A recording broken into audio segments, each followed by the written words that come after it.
At the Christmas dinner, my daughter-in-law raised her glass and announced in a loud voice, "Starting today, I am going to manage everything for this family. Mother-in-law, your credit card has been canceled." My husband decided it should be this way.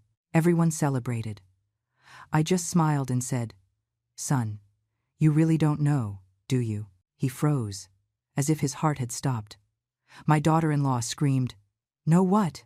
Let me tell you how I got to that moment. How a night that should have been full of joy turned into the instant my own son stabbed me in the chest, without even realizing what he was doing. If these life stories move you, subscribe to the channel to keep hearing confessions like this one. Hit that like button and stay with me until the end, because nobody expected what was coming. My name is Margaret.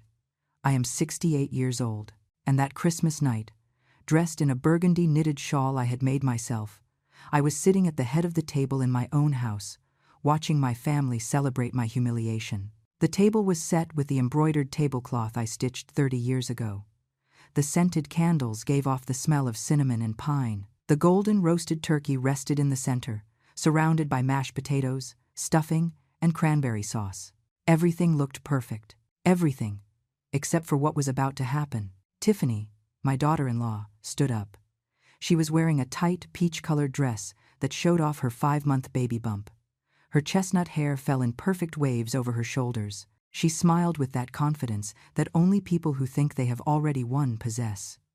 She raised her glass of sparkling cider and tapped the crystal gently with a spoon. The tinkling sound caught everyone's attention. My son Michael, sitting next to her, looked at her with adoration. My sisters-in-law, the wives of my nephews, stopped talking. The kids running around the living room paused. Even the Christmas jazz playing softly in the background seemed to lower in volume. "Family," Tiffany began, with a firm and clear voice. "Today is a special day not just because of Christmas, but because I have an important announcement to make." I felt a knot in my stomach. Something in her tone warned me that this would not be about the baby. As you know, Michael and I are expecting our first child. This makes us think about the future, about responsibilities.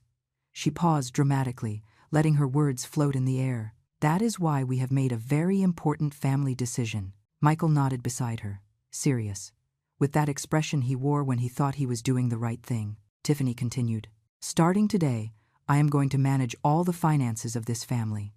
It is time for someone young, with a modern financial education, to take control of things." The silence was so thick you could hear the crackling of the logs in the fireplace. "Mother-in-law," she said, turning toward me with a smile that did not reach her eyes.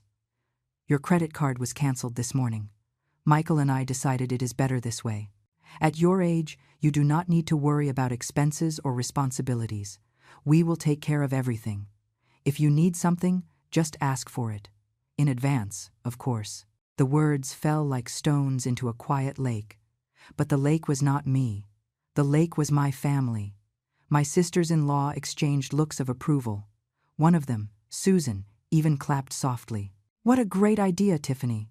My mother-in-law should do the same. These older ladies are a disaster with money." The nephews laughed. Someone clinked their glass with Tiffany's. Michael smiled proudly, as if he had just solved a problem that no one else had seen. And me? I just observed them. I watched how my 32-year-old son, the boy I raised alone after becoming a widow, the man I shaped with tears and sacrifice, looked at me as if I were a burden that he had finally learned how to manage. I felt something break inside me. It was not rage, not yet. It was something deeper. It was the confirmation of a suspicion I had held for 3 years, since the day Tiffany walked into our lives. I took a sip of my eggnog. The bittersweet taste reminded me of all the previous Christmases, when Michael and I were just the two of us, sharing a simple ham sandwich at our small kitchen table, laughing because I had burned the pie. Now we were here, in this house he believed was mine, surrounded by people celebrating my defeat. I set the glass on the table. The sound resonated louder than I expected. All eyes turned toward me. Tiffany remained standing, expectant, waiting for my reaction. She wanted to see me cry. She wanted me to beg. She wanted me to break. But instead of that, I smiled. It was a calm, almost sweet smile. The smile of someone who knows something the others are ignoring. I stood up slowly, feeling the weight of my 68 years in my knees. I looked my son directly in the eyes. Those hazel eyes he inherited from his father, eyes that once looked at me with pure love before the poison of ambition clouded them. "Son," I said softly, with a calm voice. "You really don't know, do you?" Michael blinked. His smile froze. Something in my tone made him doubt. "Know what, Mom?" he asked, his voice unsure. Tiffany stepped forward, nervous. "Know what?" she repeated. But now her voice had an edge of panic. I did not answer immediately. I just looked at both of them, and in that silence, in that pause loaded with meaning, I saw how doubt began to slide down their faces like cold water. Because they did not know anything. They did not know who I really was. They did not know what I had built in 40 years of silence. They did not know that the woman they had just publicly humiliated was the only one who held the keys to the kingdom they thought they were conquering.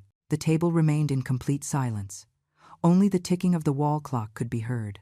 And there I was. Margaret, the widow, the seamstress, the selfless mother, the woman they had just underestimated for the last time. But to understand why that question left them frozen, I need to take you back in time. I need to tell you who I am, where I come from, and how I built an empire in the shadows while everyone thought I was just a harmless little old lady. Because the worst had not happened yet. 40 years ago, I was not Margaret, the humiliated mother-in-law at a Christmas dinner. I was Margaret, the 28-year-old widow who had just buried her husband while 7 months pregnant and facing a mountain of debt that threatened to bury her alive. I remember the day of the funeral as if it were yesterday. The sky was gray, typical for a gloomy November in Chicago. Frank's casket rested underground at the cemetery. I was there, in a black dress borrowed from a neighbor, feeling my son kicking inside my belly as if protesting his father's absence. I did not cry that day, not because I did not want to, but because my tears had already run out 3 days earlier when the doctor told me, "I'm sorry, ma'am. We did everything we could." Frank had died in a car accident. A truck ran a red light. One instant, and everything we had built together vanished. What did not vanish were the debts. 2 weeks after the burial, there was a knock at my door. It was Mr. Miller, the owner of the hardware store where Frank had taken out a loan to repair our roof. He handed me a crumpled paper with handwritten numbers. "Mrs. Margaret, I hate to bother you in your grief, but it is $20,000. Your husband signed the house deed as collateral." I felt the floor open up beneath my feet. $20,000. In 1985, that was a fortune, and I was a seamstress making $300 a week, hemming pants and fixing zippers. I closed the door. I sat on the living room floor. My hand caressed my swollen belly, and for the first time since Frank died, I spoke out loud. "Forgive me, my baby boy. Your mom doesn't know how we are going to get out of this, but I swear to you, I swear by everything holy that we are going to make it." I had no plan. I had no money. I barely had strength. But I had a Singer sewing machine that my grandmother had left me, and I had hands that knew how to turn fabric into dreams. The next day, I walked 6 blocks to the house of Mrs. Eleanor Higgins, a high society lady who had once asked me to fix an imported dress. I knocked on her wrought iron door with my heart in my throat. When she opened it, she saw me there, pregnant, with dark circles under my eyes that reached my soul, holding a worn portfolio full of my hand-drawn designs. "Mrs. Higgins," I said, with a trembling but firm voice. "I need work, anything. But I promise you that if you give me a chance, you will never find anyone who sews better than I do." She looked me up and down. Then, to my surprise, she smiled. "Come in, dear. Let's have some coffee." That afternoon changed my life. Mrs. Higgins did not just give me work. She gave me an education. She taught me that sewing was not just a trade. It was a business. She explained profit margins, how to charge by design and not just by the hour, and the importance of having clients who paid well instead of many who paid little. Eleanor told me one day, while we were drinking tea in her sunroom, "You have a gift, Margaret, but a gift without a strategy is like having gold without knowing you have it. I am going to invest in you. I'm going to lend you money to buy more machines, quality fabrics, so you can rent a small studio, and you will pay me back when you start earning. There is no rush. But there is a condition. Never settle for being just a seamstress. Become a businesswoman." 2 months later, Michael was born. a beautiful baby weighing 7 pounds, with his father's eyes and my nose. I held him in my arms in that public hospital room and whispered to him, "You are going to have everything I didn't have. I promise you." And I delivered. I worked like never before. From 5 in the morning until 11 at night, Michael slept in a cradle next to my sewing machine. The sound of the mechanical pedal became his lullaby. While I sewed wedding dresses, prom gowns, and gala suits, he grew up surrounded by colored threads and scraps of silk. With the money Mrs. Higgins lent me, I opened my first shop, Margaret's Fine Tailoring, in a small space downtown. I hired 2 girls from the neighborhood who knew how to sew. I taught them everything Mrs. Higgins had taught me. The first 6 months were hard. There were nights I ate only peanut butter sandwiches so I could buy more fabric. But little by little, the business grew. The society ladies started recommending me. "You have to go to Margaret. That girl sews like the angels." And with every dress I delivered, my reputation grew. 3 years after Frank's death, I had paid off all his debts, every dollar, down to the last cent. Mrs. Higgins came to visit me at the shop the day I made my last payment. She hugged me tight and said, "I am proud of you, dear. Now comes the hard part, growing." And I grew. I opened a second shop, then a third. I started selling not just to private clients, but to elegant boutiques. I registered my brand. Mrs. Higgins introduced me to an accountant, to a lawyer. She taught me to invest. "The money you earn isn't for spending, Margaret. It is for making it grow. Buy properties, rent them out, create passive income." I didn't quite understand what passive income meant, but I learned. Oh, how I learned. I bought my first commercial space when Michael was 8 years old, a small store on a well-located corner. I rented it to a lady who sold groceries. Every month she paid me $750, money that came in without me having to sew a single button. Michael went to public school. He wore patched uniforms. We ate simple meals. We lived in the same humble house Frank had left us. But in secret, I was building an empire. By 10 years of widowhood, I already had 3 rented commercial spaces. By 15, it was 5. I bought properties in neighborhoods that were up and coming, before the prices skyrocketed. I invested in mutual funds. I saved every dollar as if it were the last one. And never did I say anything to Michael. I wanted my son to grow up hungry, with a desire to strive, to value money because he had seen it be scarce. I didn't want him to become one of those spoiled trust fund kids who waste fortunes because they never had to earn them. So I kept up the facade. The widowed seamstress, the struggling mother, the simple woman who barely got by. When Michael turned 18 and got into an engineering program at the state university, I told him he had gotten a full scholarship. In reality, I paid every dollar of his tuition, $12,000 a semester. When he graduated and got his first job as a junior engineer, making $45,000 a year, he was so proud. He hugged me and said, "Mom, now I am going to take care of you. You don't have to work so hard anymore." I laughed. I caressed his face. "Oh, my boy, if you only knew." But I didn't say anything. By then, I already had 8 commercial properties, all rented, generating $10,000 a month in passive income. I had 3 luxury condos downtown that I had bought at foreclosure prices during the economic crisis, and I had investments worth over $1 million. My total net worth exceeded $3 million, and Michael believed his mother barely survived sewing dresses. I did it out of love, out of protection, because I wanted him to become a man on his own merits. But I never imagined that silence, that white lie, would become the weapon they would one day use to sink me. Because 3 years later, Michael met Tiffany at a corporate holiday party, and everything started to change. She came into my life like fog comes in, slowly, almost imperceptibly, but covering everything until you can no longer see the road.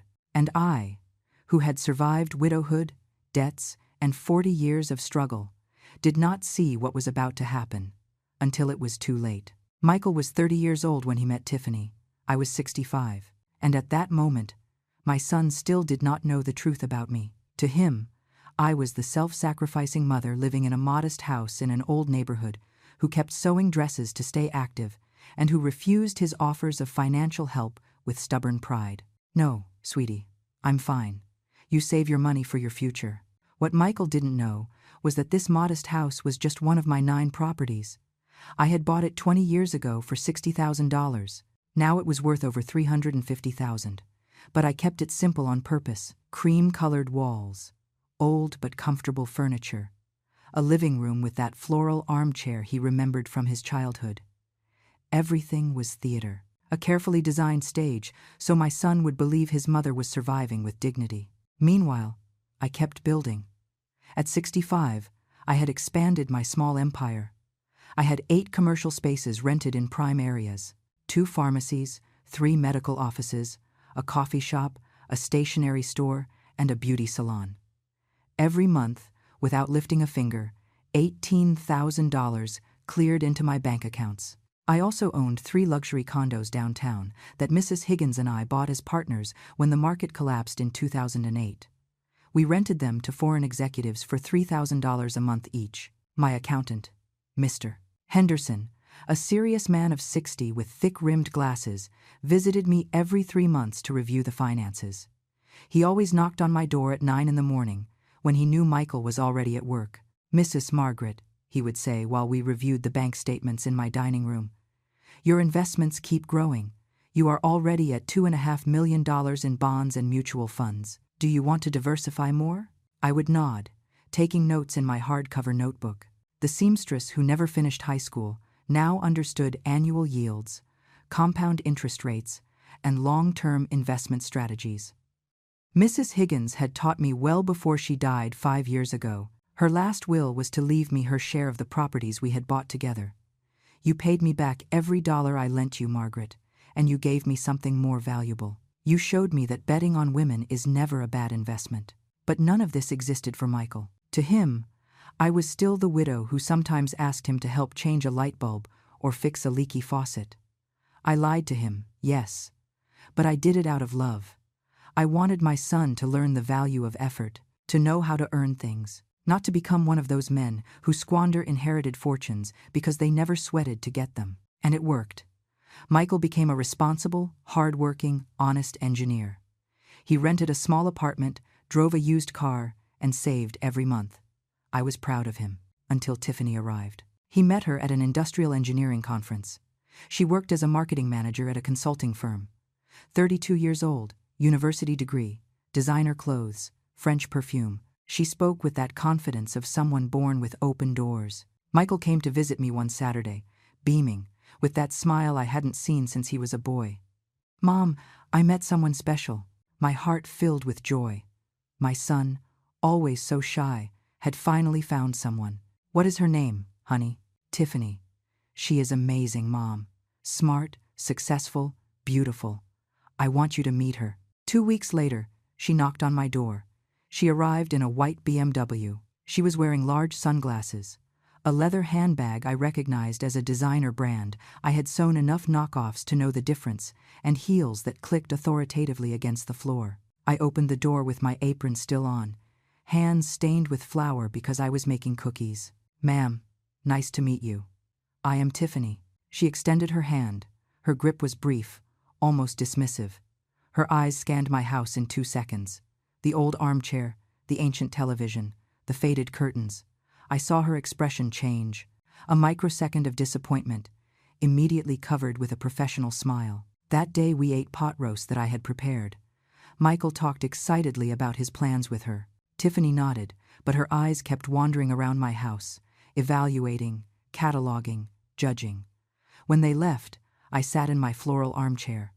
Something in my stomach didn't feel right, but I told myself, "Give it time, Margaret. You barely know her." The next 6 months were a whirlwind. Michael and Tiffany formally started dating. He began to change.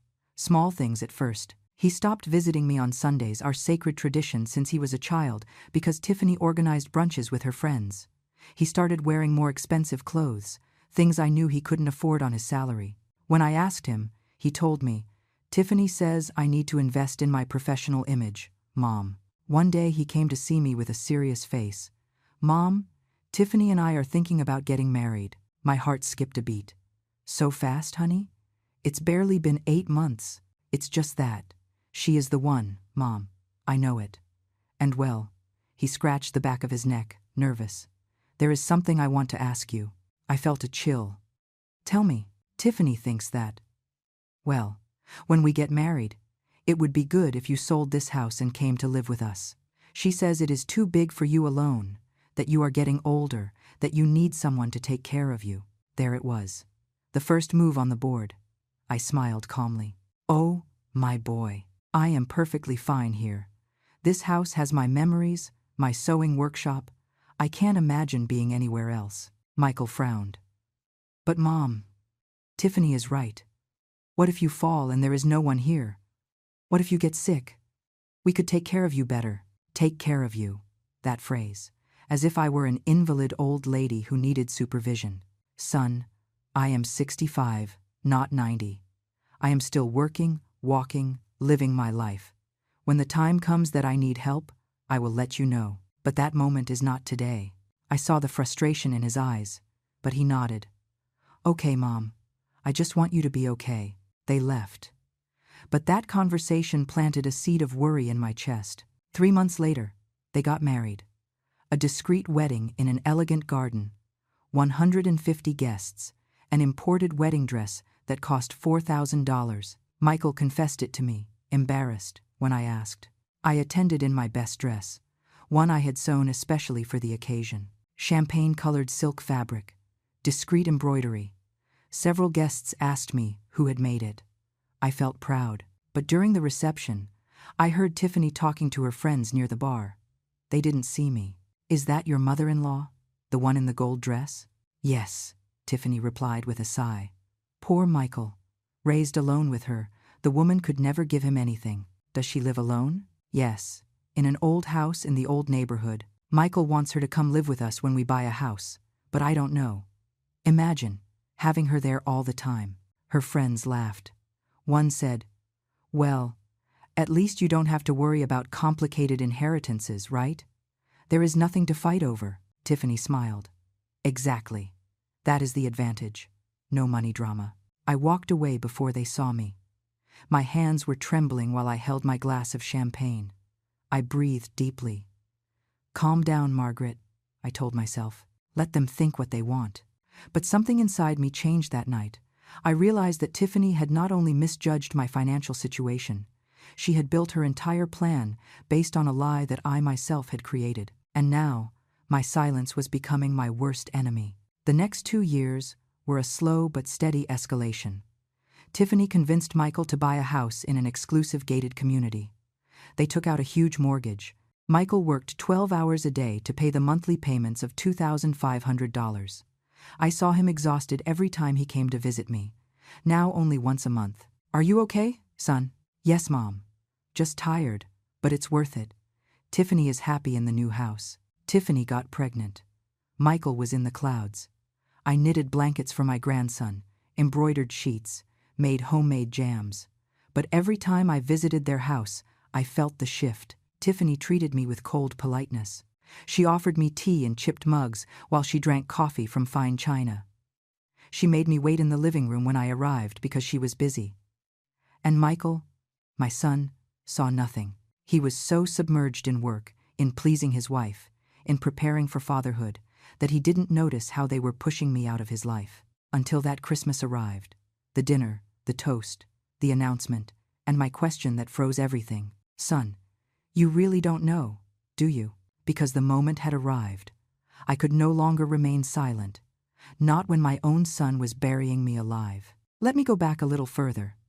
I need you to understand exactly who Tiffany Sanchez was, because what my son saw in her and what she really was were two completely different things. He met her at an industrial innovation conference at a hotel downtown. Michael had gone because his boss forced him, without much enthusiasm. She was there representing her consulting firm with a badge that read, Strategic Marketing Manager. Tiffany stood 5'6", stick-straight chestnut hair, always perfectly flat-ironed, flawless makeup that gave her that magazine cover look, nude gel nails, clothes that screamed money, tailored blazers, silk blouses, high heels that she deliberately clicked against the marble to get attention. She spoke with that neutral accent of someone who went to private schools. She used corporate buzzwords in the middle of her sentences. It's a very corporate issue, you know?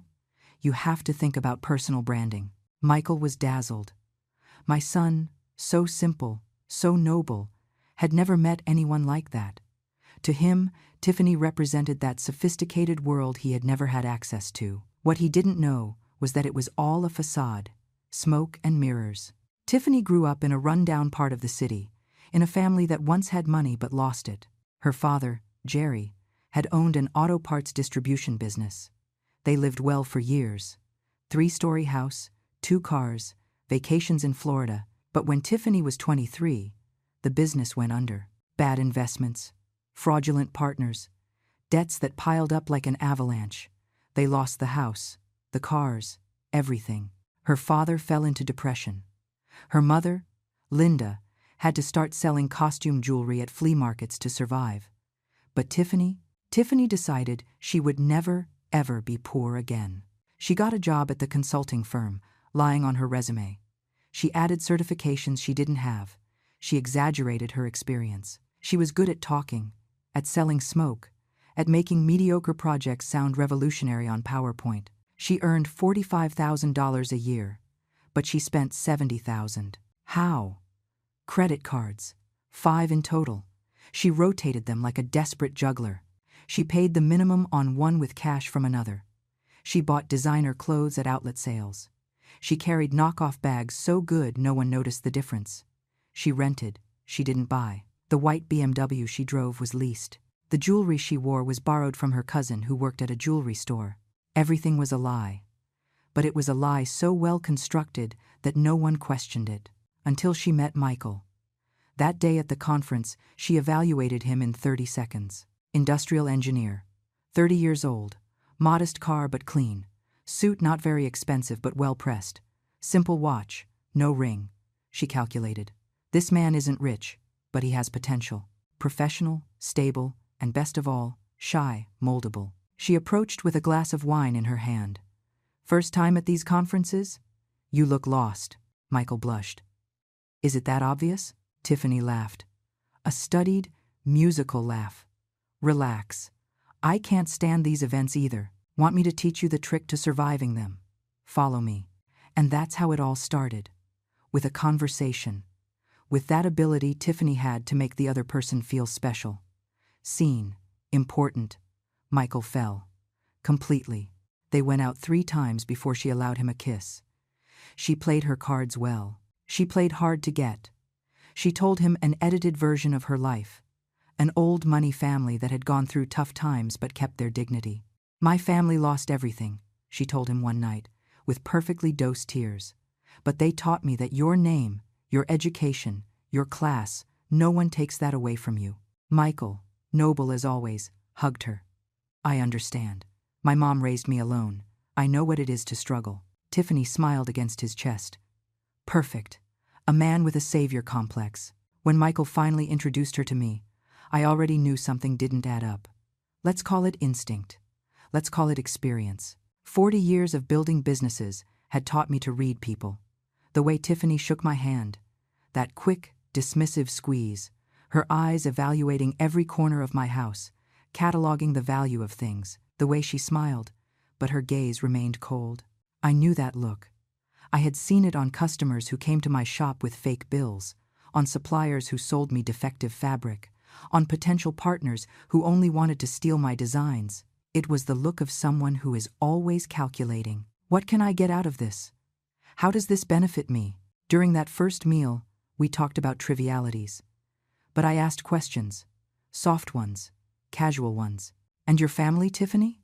What do they do? My father was in the automotive sector. He is retired now. Where do you live right now? In an apartment in the city. It's small but cozy. She omitted that she rented it with 2 roommates to be able to afford it. And at the consulting firm, what kind of projects do you handle? There she hesitated. Just a second. But I saw it. Brand strategy, positioning, that kind of thing. Michael looked at her, infatuated. He didn't see the contradictions.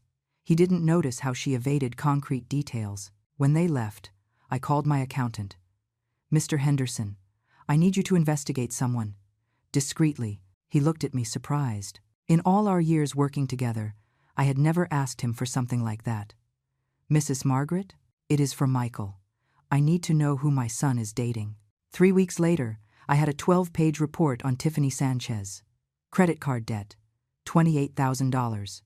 Credit score, poor. 2 personal loans in collections.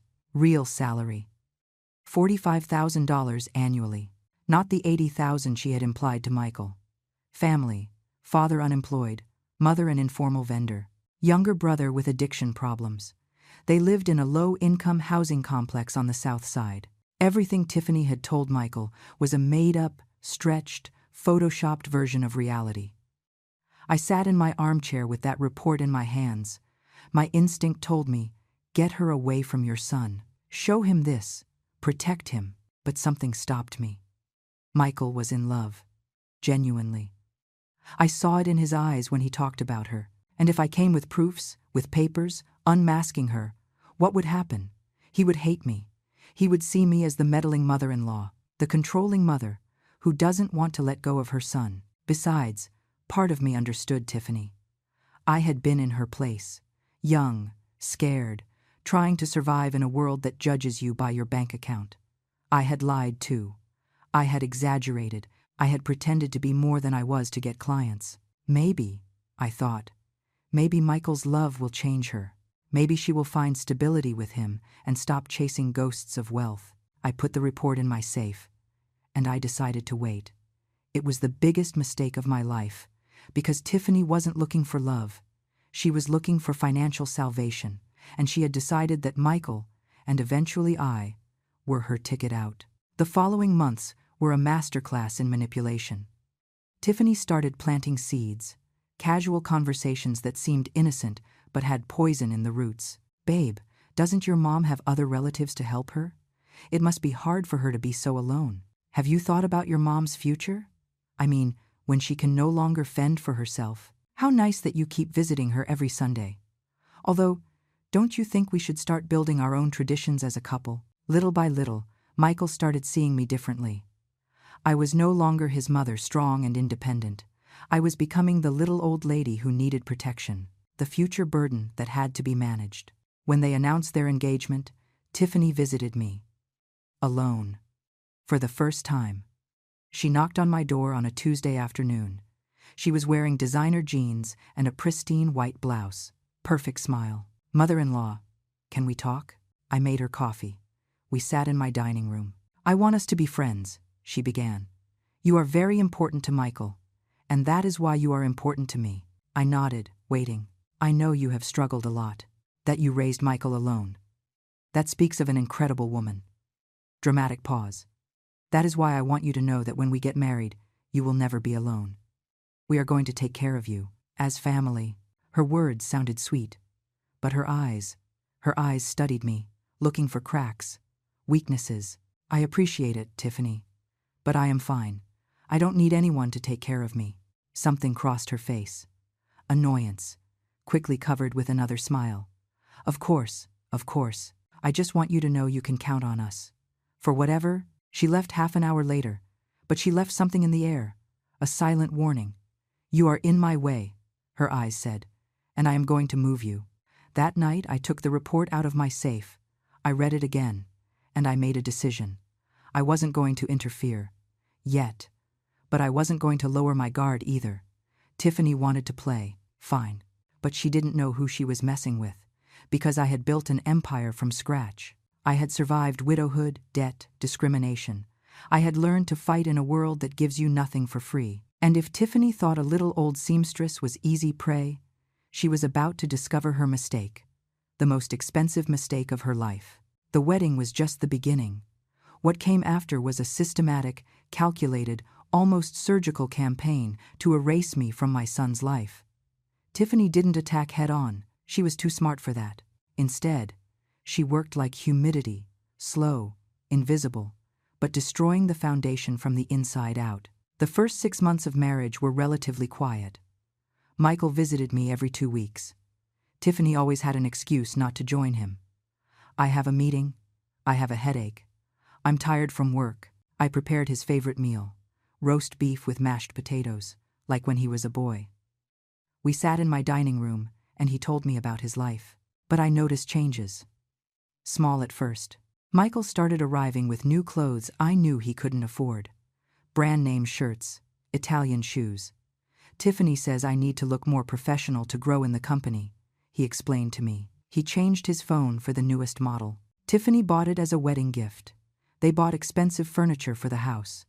Tiffany found an incredible deal. Every sentence began with Tiffany says. Tiffany thinks. Tiffany wants. My son was becoming an echo of his wife. One Sunday, 8 months after the wedding, Michael arrived with a strange expression, worried.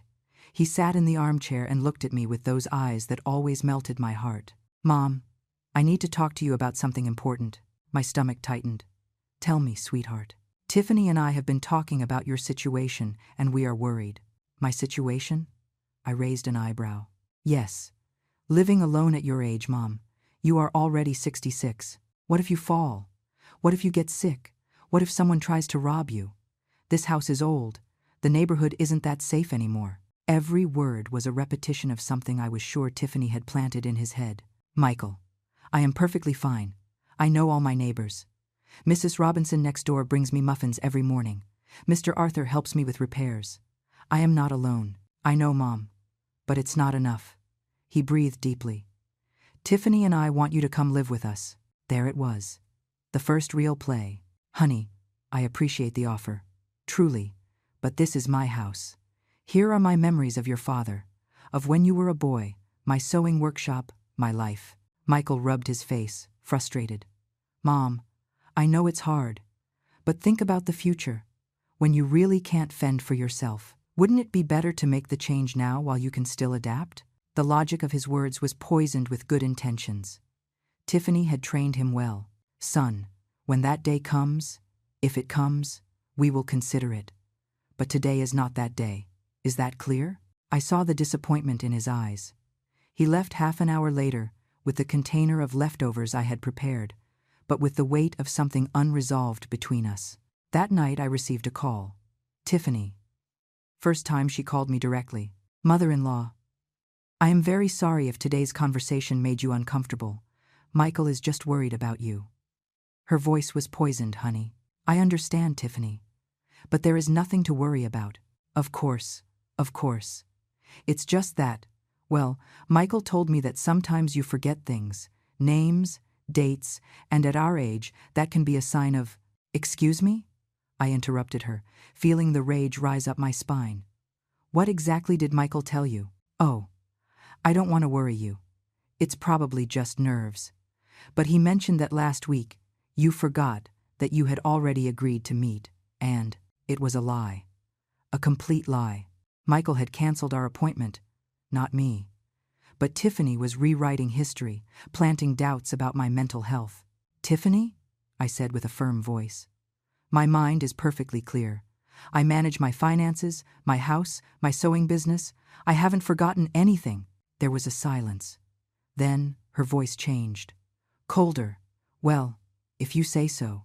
We just wanted to help. But I understand that you are proud. Michael warned me about that. She hung up before I could respond. I remained seated in the darkness of my living room, holding the phone. Now I understood her strategy. She wasn't attacking me directly. She was attacking my credibility with Michael, painting me as the stubborn, forgetful old woman who doesn't recognize her own limitations. It was brilliant and dangerous. The following months, the campaign intensified. Tiffany convinced Michael that I needed help organizing my important documents.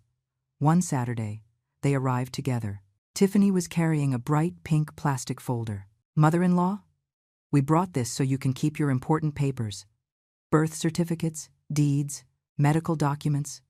Where do you keep them? Stored in a safe place. Thank you. But where exactly? It is important for Michael to know in case of an emergency. Michael nodded, worried. It's true, Mom. If something happens to you, I need to know where your documents are. I refused, politely but firmly. When it is necessary, I will inform you. For now, everything is under control. I saw the frustration in Tiffany's eyes. She hadn't gained access to my papers. Then she tried another tactic. She suggested that Michael help me manage my money. Your mom shouldn't worry about paying bills at her age. You could handle that for her. It would be one less burden. Michael proposed it to me during a visit. Mom, let me help you. I can pay your electricity, water, phone bills from my account. You just tell me how much you spend a month and I take care of it. It isn't necessary, son. I handle everything perfectly. But Mom, Michael. My voice was harder than usual. I appreciate your intention, but I don't need you to manage me. Is that clear? He blinked, surprised. I rarely spoke to him like that. But Tiffany didn't give up. Every rejected strategy was replaced by a new one. When Tiffany got pregnant, everything changed speed. Michael arrived, beaming to give me the news. Mom, I'm going to be a dad. You're going to be a grandma. I hugged him with genuine tears. My grandson, a little piece of Frank, living in this new generation. But Tiffany used the pregnancy as a weapon. Mother-in-law, with the baby on the way, we are going to need space. And frankly, your house is bigger than our place. Have you thought about selling and buying something smaller? We could use that money for the baby's education. She said it casually, during a family visit, as if she were suggesting what to have for dinner. This house is not for sale, I replied. Oh, don't be offended. It's just a suggestion. But well, I understand you are attached.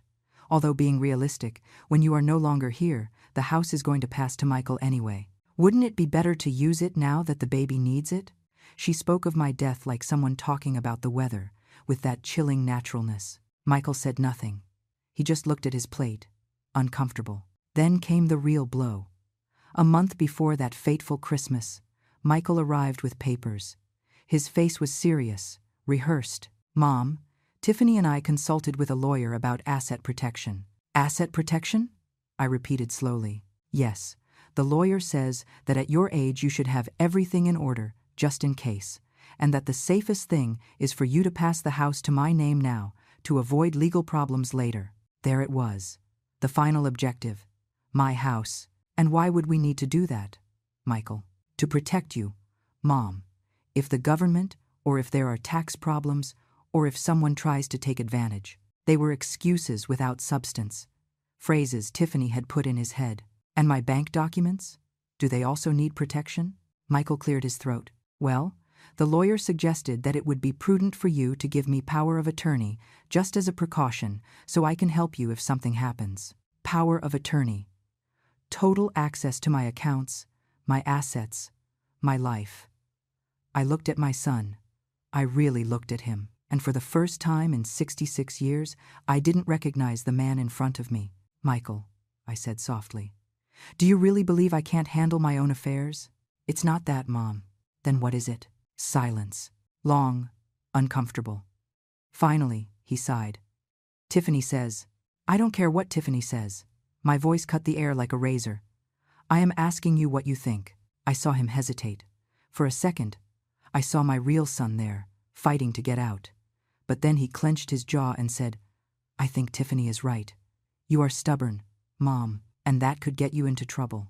Every word was a stab. But I breathed. And I took the papers. I read them carefully.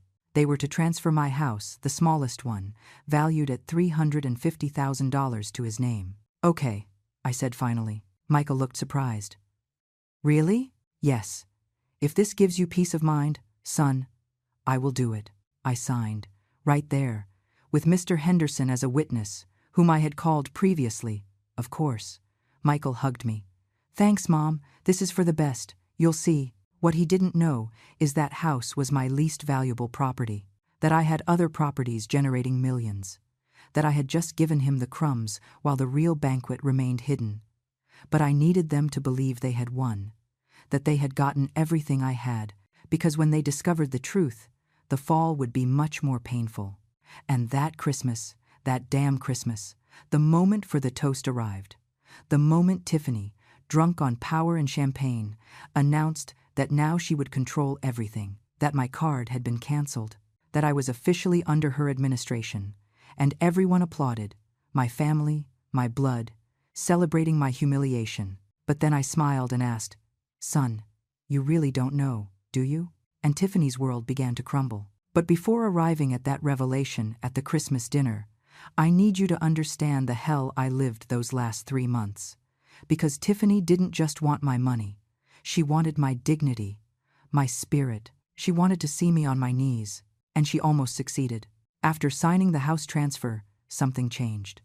Tiffany no longer pretended. She had gotten what she believed was my only asset, so the masks fell. The first humiliation came 2 weeks later. It was Sunday, day of my monthly visit to Michael's house. I rang the doorbell at 2 in the afternoon, as we had agreed. Tiffany opened the door. She was wearing an ivory silk robe, hair in a messy bun, face without makeup. Her 4-month bump was already showing. "Oh, mother-in-law, didn't Michael tell you? Today we can't receive you. We have important visitors." Through the half-open door, I saw the living room. Empty. No visitors. "Michael confirmed yesterday for me to come today," I said, holding the container with pot roast I had prepared since 5 in the morning. Tiffany sighed, as if I were a foolish child. "Well, he told you wrong. Besides, mother-in-law, we need to talk about these surprise visits. Now that the baby is coming, we can't be receiving people unplanned. Michael will call you to schedule when it is convenient." "Schedule?" I repeated the word as if it were poison in my mouth. "I am his mother, not a dentist appointment. I know. But things change. You understand." She began to close the door. "Leave me the pot roast. I'll give it to Michael."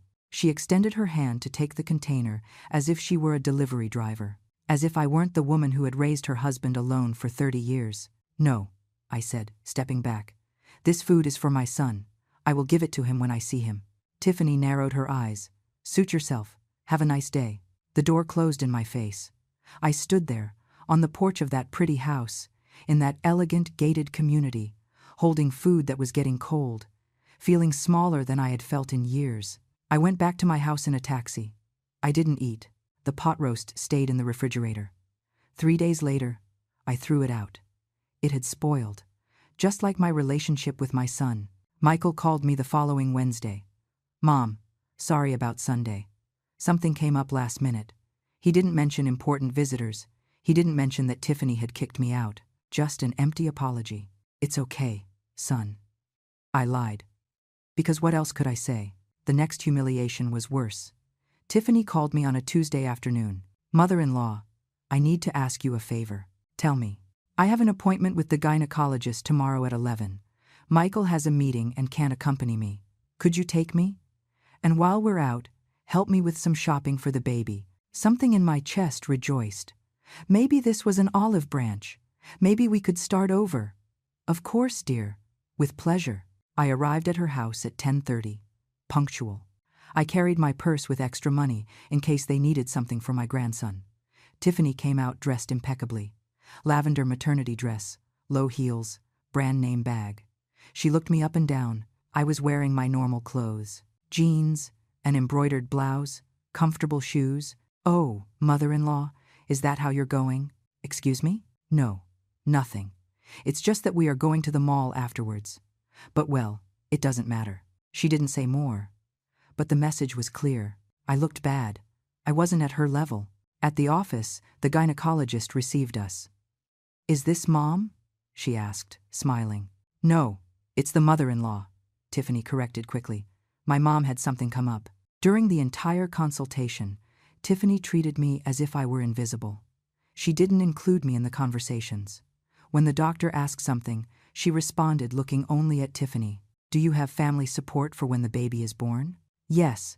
My mom is going to come help me the first few months," Tiffany replied. I was sitting right there, 3 feet away, and she had just erased me. Afterward, we went to the mall. Tiffany went into an expensive baby store. Stroller, crib, bottles, clothes. She pointed at things. "I like this too. Yes, this." The salesgirl added it up. $2,000. Tiffany turned toward me. "Mother-in-law, can you help us with this? It is for your grandson." There it was. The real reason for inviting me. I took out my wallet. Inside, I had $200 in cash. It was what I normally carried. "I brought 200, Tiffany. I didn't know we were going to buy so much." I saw her expression change. Disappointment, then contempt. 200? That's it? She laughed. A cruel laugh.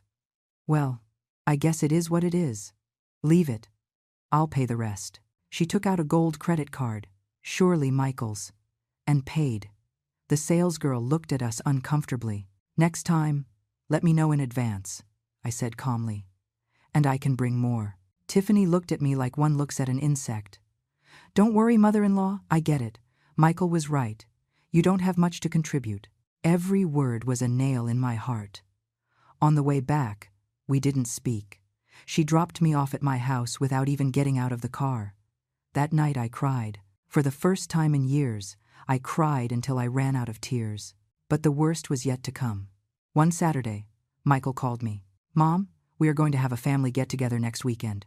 My cousins, their wives, the kids. Tiffany wants everyone to see her baby bump. Can you come?" "Of course, son. Should I bring something?" No, just come." I arrived with a cake I had baked. Chocolate, Michael's favorite since he was a boy.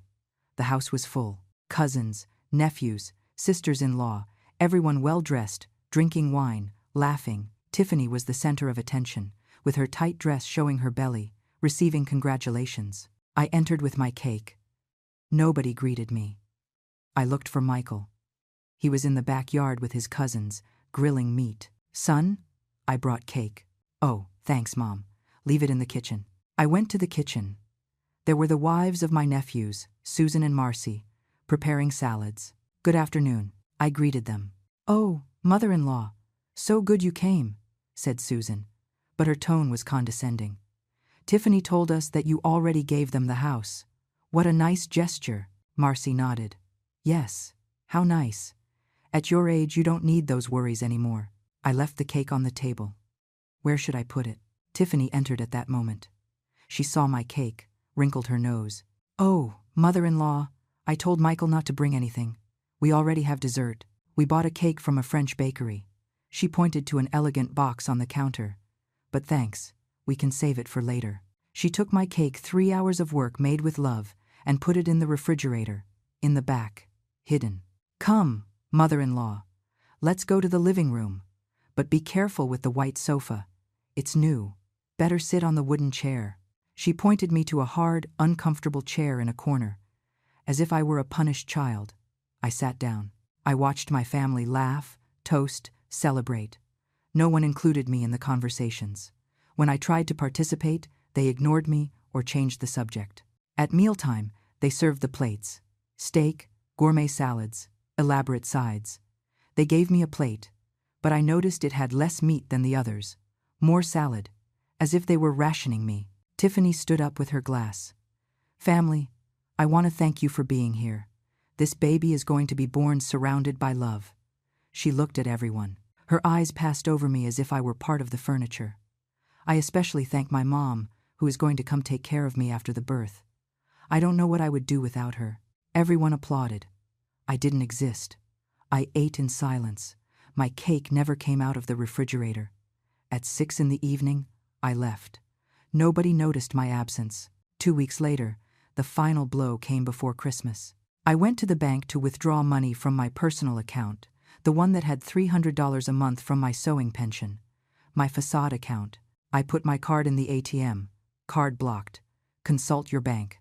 I entered the branch. The executive checked my account. "Mrs. Margaret, your card was canceled by request of the authorized holder, a Mr. Michael Henderson." I felt the floor move. How? It says here he requested cancellation a week ago, as a protection measure for senior citizens. Michael had canceled my card, without telling me, without consulting me. I called my son, furious. "Mom, wait. Let me explain." Tiffany read an article about scams on the elderly, and we thought it was better. We thought, or Tiffany thought. "Mom, don't get mad. It is for your protection. Now, if you need money, just tell me, and I will give it to you." "You are going to give me? From my own money?" "It's not like that. It's just, give me back my card, Michael." "I can't, Mom. It's already decided. This is for the best." I hung up, shaking with rage and helplessness. That night, I took the documents out of my safe. I read them all. My properties, my investments, my secret empire, and I made a decision. Enough. The lie was over. Being invisible was over. Letting them trample me was over. If they wanted to play at controlling me, If they wanted to treat me like a useless old woman, if they wanted to humiliate me, I was going to teach them who Margaret really was. And Christmas would be the perfect stage. I called Mr. Henderson. I need you to prepare something for me. For Christmas dinner. Bring all the documents. All of them. Are you sure, Mrs. Margaret? Completely. Because Tiffany had made a fatal mistake. She believed that humiliating me would break me. But the only thing she did was wake up the warrior that had been asleep for years. And when a woman who built an empire from scratch decides to fight, there is no mercy. Christmas morning I woke up at 5. Not out of habit, but because I couldn't sleep. I sat on the edge of my bed, looking at the darkness outside my window. The neighbors' Christmas lights twinkled weakly. I could hear distant carols from a nearby house. I touched the burgundy knitted shawl I had left ready on the chair. I had knitted it myself 15 years ago, when Michael turned 17. Every stitch carried a prayer, a wish for my son to be happy. Today, that same son would see me like never before. I showered, dressed carefully black dress pants, hand-embroidered beige blouse, the shawl over my shoulders, nothing flashy, nothing that drew attention. I wanted to look exactly like what Tiffany thought I was. A simple, defeated little old lady. At 8 in the morning, my doorbell rang. It was Mr. Henderson. He entered with a brown leather briefcase. He set it on my dining table with a solid thud. Inside was my real life. All the documents, all the proof. Are you completely sure about this, Mrs. Margaret? He asked, taking off his glasses to clean them, a nervous gesture he made when he was worried. More sure than ever, Mr. Henderson. It is going to change everything. Your relationship with your son. My relationship with my son already changed, I interrupted him. Michael decided who I am without asking me. Tiffany decided what I am worth without knowing me. Today they are going to discover they were wrong. Henderson nodded slowly. What time do you want me to arrive? At 9 at night. Michael said the toast would be at 9:30. You arrive right after the toast. I will call you. He left. I stayed alone in my house, with the brown briefcase on the table. I opened it. I reviewed every document, as if it were the first time I was seeing them. Deeds to 8 commercial properties, valued together at $5.2 million. Lease contracts. Monthly income, $18,000. 3 downtown condos. Valuation, $3.5 million. Monthly rents, $9,000. Investment certificates, funds, bonds. Total, $4.3 million. Total net worth, over $12 million. And Michael knew nothing. Absolutely nothing. I closed the briefcase. I breathed deeply. Frank, I whispered to the air, speaking to the ghost of my husband dead 40 years ago. I wish you were here. I wish you could tell me if I am doing the right thing. Silence was my only answer. At 6 in the evening, I took a taxi to Michael's house. I carried a container with my famous cranberry sauce and a bag with wrapped gifts for the baby due in March. The taxi stopped in front of the house. 2 stories, modern facade, manicured lawn. The house Michael thought he could pay for only with his effort. He didn't know he was drowning in credit card debt that Tiffany used as if money were infinite. I rang the bell. Michael opened, smiling. He was wearing a ridiculous Christmas sweater with an embroidered reindeer. He hugged me. Mom, so good you made it. Come in, come in. He smelled like his usual cologne. For a second, he was my boy again, the one who ran to hug me when he came home from school, the one who told me I love you, Mom, every night before sleeping. But then Tiffany appeared. Tight peach dress, V-neck, hair in perfect waves, 5 months pregnant. She looked radiant, powerful. Mother-in-law. So good you could come. The emphasis on could was subtle but poisonous. The house was full. My nephews and their families had already arrived. Susan and Marcy were in the kitchen laughing. The kids ran through the living room. Everything smelled of roast, turkey, and hot cider. I sat in the armchair they indicated. The same one from the last gathering. Hard, uncomfortable. In the corner, Tiffany brought me a glass of cider. Here you go, mother-in-law, alcohol-free? Of course. At your age, alcohol isn't good. I was 68, not 90. But I said nothing. I just smiled. Thank you, dear. Dinner went normally. Well, normal for what my life had become. Conversations I was excluded from. Glances that ignored me. laughter that didn't include me. I ate my turkey, again, a smaller portion than the others, and I observed, memorizing every face, every gesture of contempt. At 9 sharp, Tiffany stood up. She tapped her glass with a spoon. The tinkling silenced the conversations. Family, it is time for an important toast. Everyone raised their glasses. I did too, slowly. Tiffany radiated confidence. She had practiced this moment. She had planned it. Today we not only celebrate Christmas, we celebrate a new beginning for this family. Michael looked at her proudly. His cousins nodded, expectant. As you know, in March our baby arrives. This has made us reflect on responsibilities, on the future. She paused dramatically. Her hand caressed her belly. That is why Michael and I have made an important decision. My heart beat slow, heavy, like a war drum. Starting today, I am going to manage all the finances of this family. Absolute silence. It is time for someone young, prepared, with a modern vision, to take control. Michael has worked very hard. He deserves someone to optimize his resources. Several nodded. Very well thought out, murmured Susan. Tiffany continued, and now her gaze locked onto me, like a predator cornering its prey. Mother-in-law, I know this might be hard to understand, but it is for the best. At your age, you should no longer worry about money, about paying bills, about deciding expenses.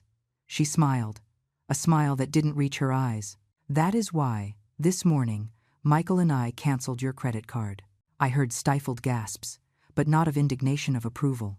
It was the right thing to do, added Marcy. My mother-in-law should do that too. These older ladies sometimes spend on unnecessary things. Laughter. Damn laughter. Tiffany raised her glass higher. So let's toast. To a prosperous future. To a baby who will be born into an organized family. To smart decisions.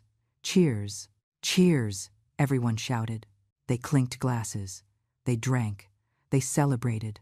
They celebrated my humiliation. Michael approached me. He touched my shoulder.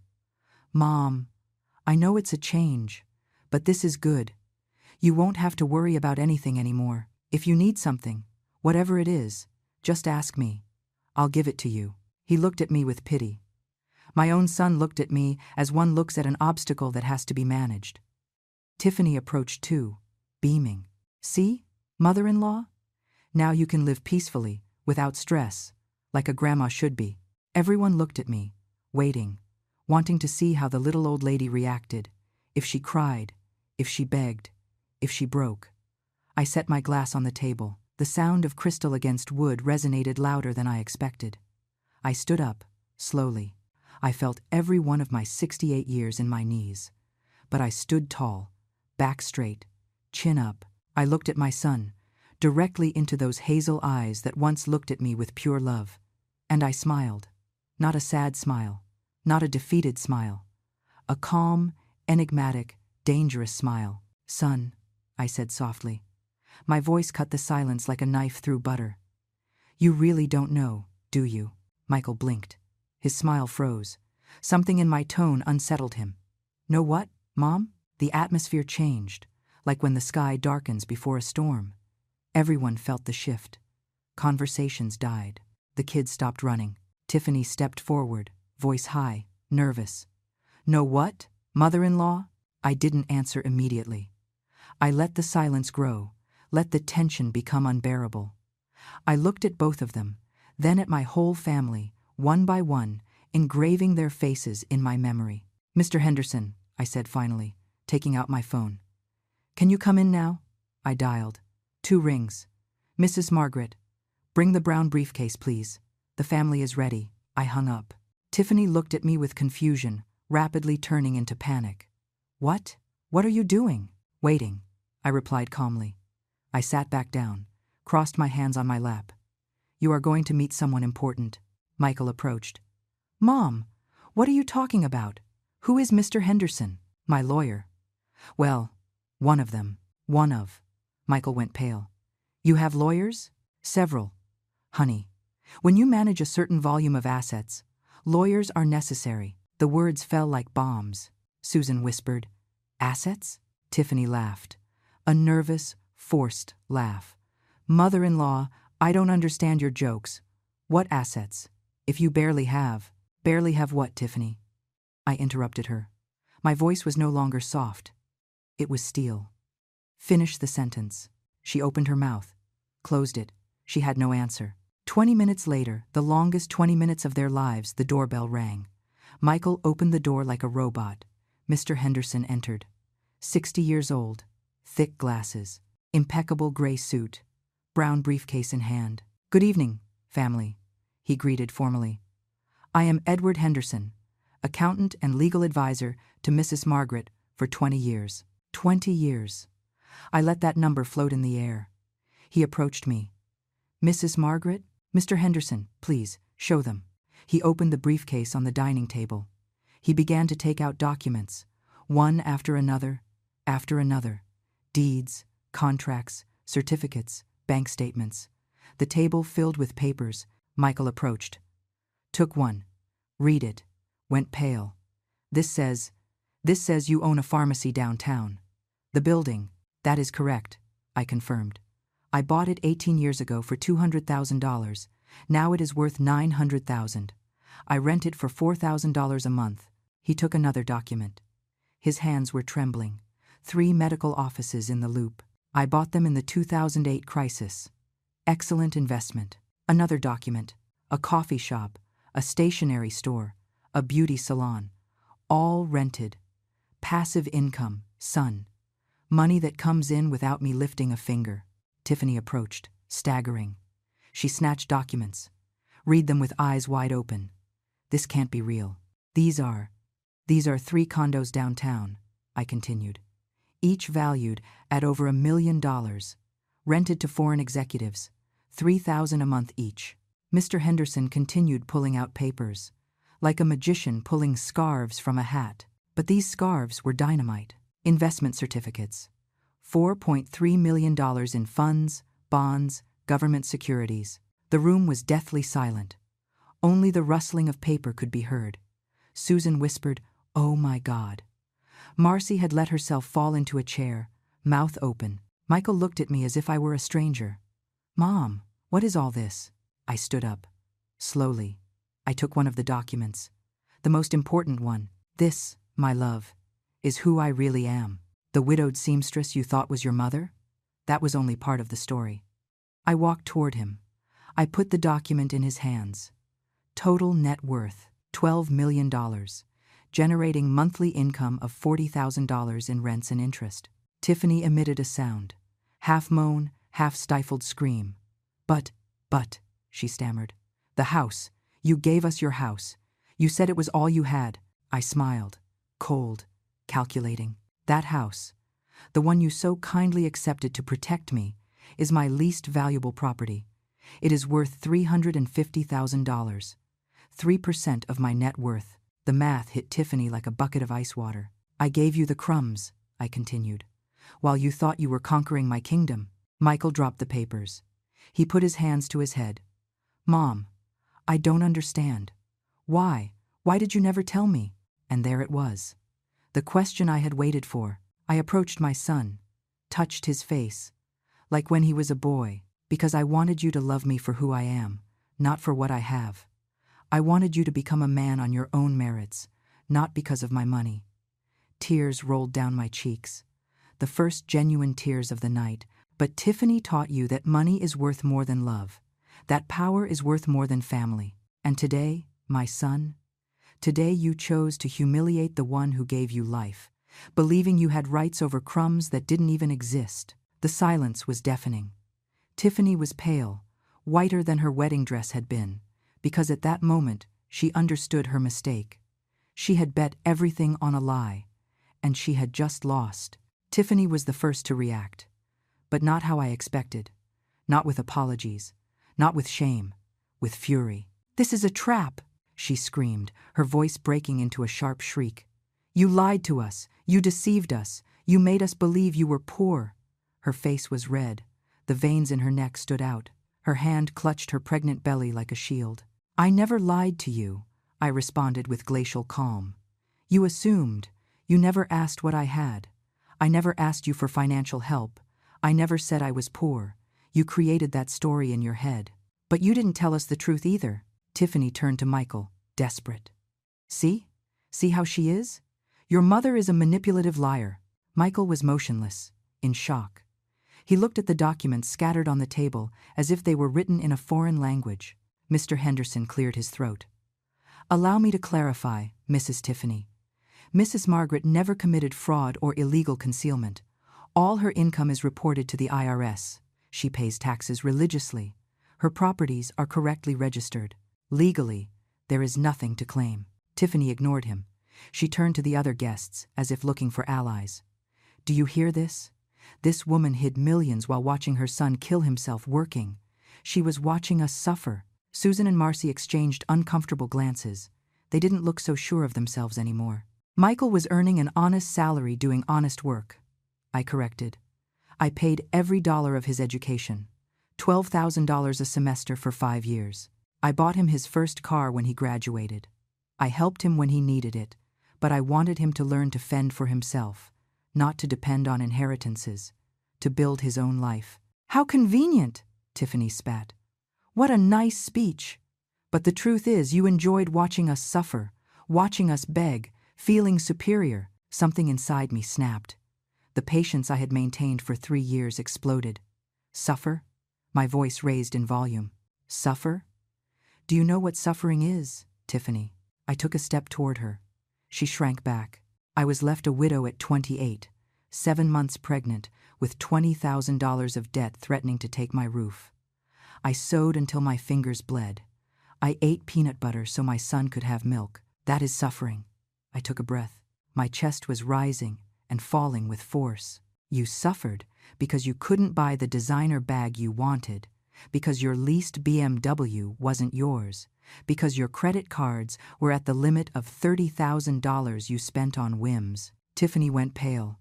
How? I took another document from the pile. I threw it at her. It landed at her feet. Private investigation. I hired a detective a year ago, when I started suspecting who you really were. She bent down to pick it up with trembling hands. She read it. Her face went from white to green. Your family went bankrupt when you were 23. Your father is unemployed. Your mother sells jewelry at flea markets.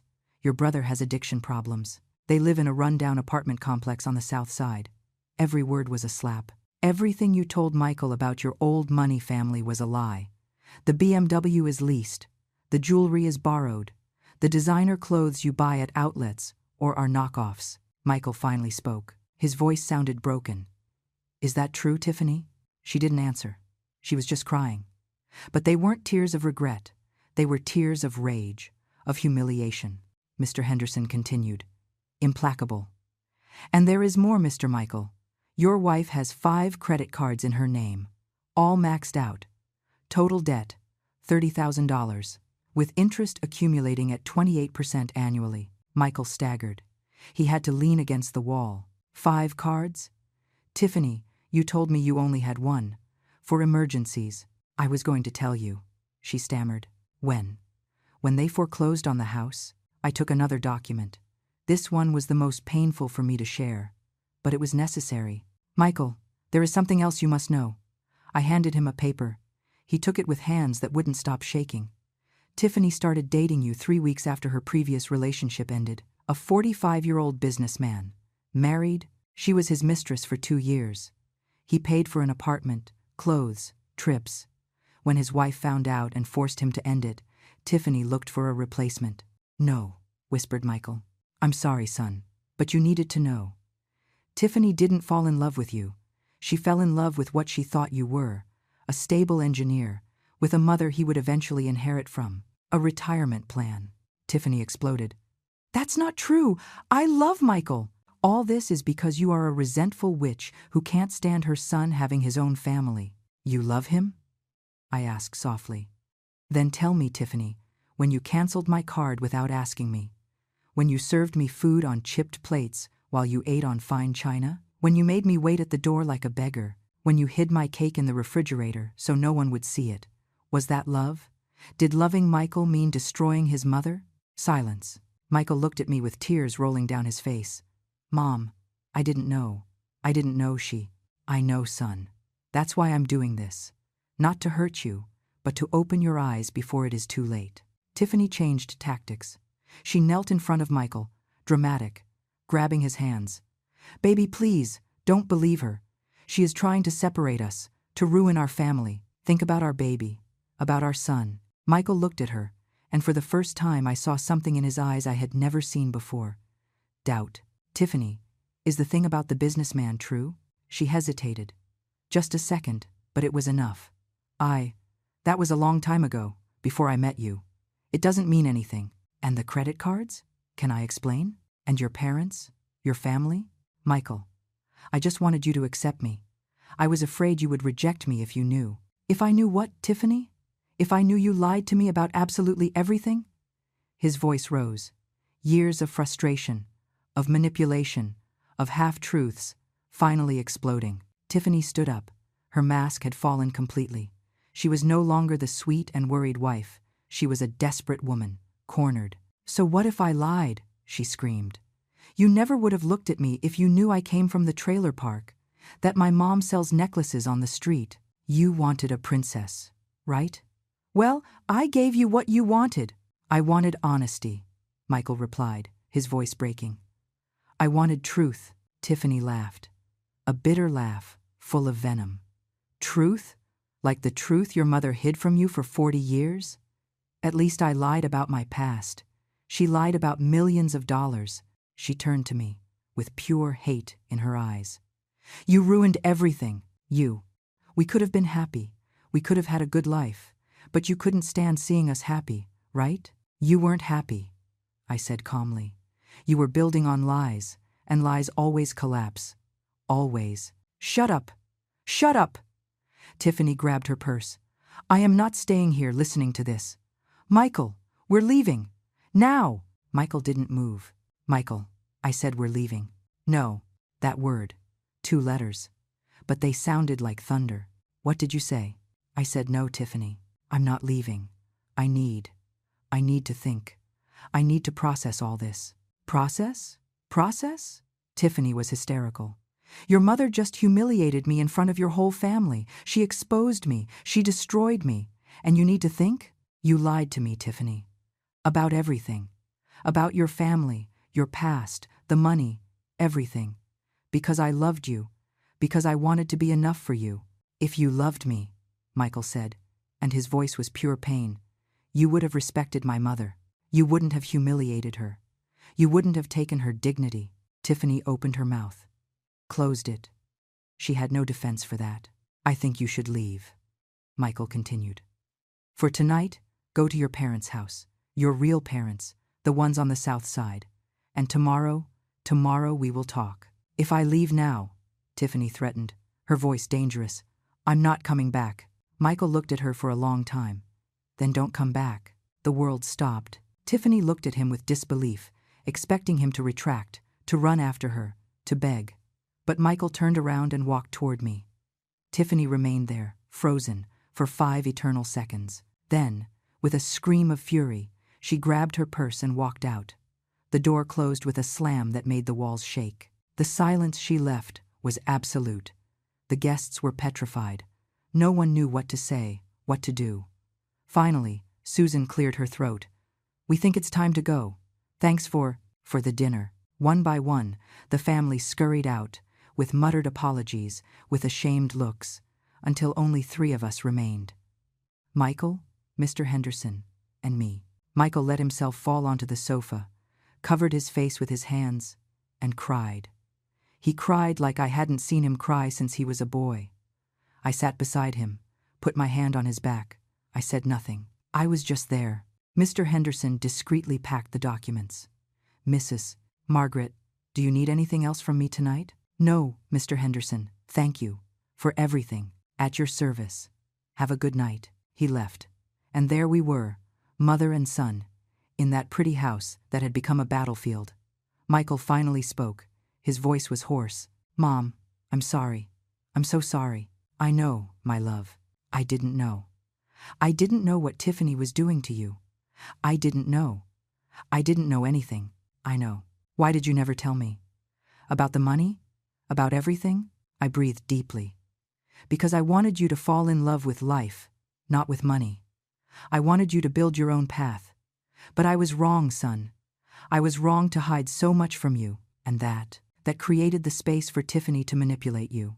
He turned to me. His eyes were red, swollen. "Now what do I do, Mom? I have a baby on the way. A wife who lied to me. A life that is falling apart." I hugged him, like when he was a boy, and had nightmares. "Now, my love, you rebuild. With truth, with dignity. And I will be here, as I always have been." He cried in my arms until he fell asleep. That night I covered my 32-year-old son with a blanket.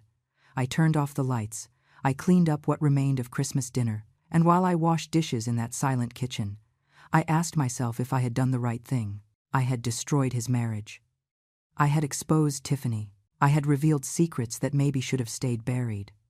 But when I saw my reflection in the kitchen window, I saw a woman who had finally recovered her dignity, and that, after all, was worth more than any secret. The days after Christmas were strange, like walking in a world where gravity works differently. Michael stayed at my house, in his old room that I had kept exactly as he left it when he moved out. Posters of football teams, shelves with his school trophies, the twin bed with the blue-striped comforter. We didn't talk much those first days. He processed. I waited. 3 days after Christmas, Tiffany called. It was 11 in the morning. Michael watched the phone vibrate on the breakfast table. He let it ring. "Aren't you going to answer?" I asked. I don't know what to tell her. The phone stopped ringing. 30 seconds later, it started again. This time, Michael answered. He put it on speaker. I suppose he wanted me to hear. "Michael, we need to talk." Tiffany's voice sounded calm. Too calm. Calculated. "I'm listening. Not over the phone. Come home. Please. We need to resolve this like adults. I don't know what is truth and what is a lie with you anymore, Tiffany." There was a pause. When she spoke again, her voice broke. "I know I messed up. I know I lied to you. But I did it because I love you, Michael. Because I was afraid of losing you. You lied to me about your family. About your past. About the money. About everything. I know. And I'm going to spend the rest of my life making up for it. But, baby, we have a baby on the way. Our son. Are you really going to destroy our family for mistakes I made?" Master play. Using the baby as a shield. I saw Michael hesitate. "I'm not trying to destroy anything. I'm trying to understand who you really are. I am the woman who loves you. The mother of your son. That is what matters. Isn't it?" Another pause. "Your mom put poison in your head, Michael. She showed you papers. She told you half-truths. She manipulated you to hate me." My mom showed me the truth. The truth, or her version of the truth. Tiffany's voice became harder. "Think about it. She hid millions for 40 years. She watched you struggle, work, drown in debt, and never lifted a finger to help you. And I am the villain?" Michael looked at me, confused, hurt. "Tiffany, that's enough." "No, it's not enough. Because now your mom has you there. In her house. Under her control. Don't you see what she is doing? She is taking you away from me, from your wife, from your baby. She is repeating the same pattern, as always controlling you. Nobody controls me." "Oh, really? Then come home, now. Prove to me that you can make your own decisions without your mommy telling you what to do." It was manipulation, pure and crystal clear, but brilliant. Michael clenched his jaw. "I'm coming over, but not to come back. To talk. As you said, like adults. I'll wait for you." She hung up. Michael stood up. "Mom, I need to do this. I need to talk to her, clear things up." "I know, son. Go. But go with your eyes open." He left half an hour later. I stayed home, knitting a blanket for the baby due in 3 months. Hands busy, mind restless. Michael returned 4 hours later. His face was pale, undone. "What happened?" He dropped onto the sofa. Tiffany has a plan." "What kind of plan?" "She wants us to go to couples therapy, to save our marriage. She showed me YouTube videos about families overcoming crises. She talked to me about the baby, about how our son deserves united parents." He breathed deeply. "And then she told me something that froze my blood." I waited.